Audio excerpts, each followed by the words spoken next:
Clinic పెట్టిన తర్వాత ఇది ఫస్ట్ వరలక్ష్మి వ్రతం అన్నమాట. సో ఇంట్లో పూజ కంప్లీట్ అయ్యాక క్లినిక్కి కూడా వెళ్ళి పూజ చేసుకోవాలని ఫస్ట్ అనుకున్న, పూజ కదా క్లినిక్కి సెలవు ఇద్దామని.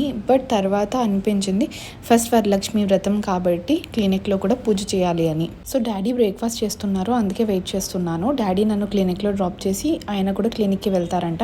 అండ్ నాన్నమ్మకి హెల్త్ బాగాలేదు కాబట్టి డాడీ నాన్నమ్మని హాస్పిటల్కి కూడా తీసుకువెళ్ళాలి. నేను వెళ్ళిపోతా క్లినిక్కి అని చెప్పా, బట్ వద్దు నువ్వు ఉండు నేనే డ్రాప్ చేస్తాను నేను క్లినిక్లో అని చెప్పారనమాట. అండ్ క్లినిక్కి కావాల్సినవన్నీ ప్యాక్ చేస్తున్నారు మమ్మీ.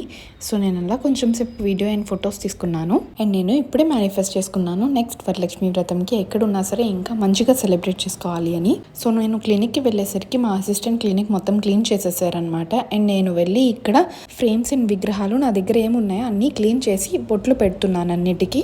యూట్యూబ్లో వరలక్ష్మి వ్రతం కదా అంతా ప్లే చేసుకొని అలా నేను కూడా పూజ చేసుకున్నాను. మీరు కూడా మీ వరలక్ష్మి వ్రతం చాలా మంచిగా సెలబ్రేట్ చేసుకున్నారు అని అనుకుంటున్నాను. నేను క్లినిక్కి వచ్చే ముందే ఒక 3 మహాలక్ష్ములకి నేను తాంబూలం ఇచ్చి వచ్చాను.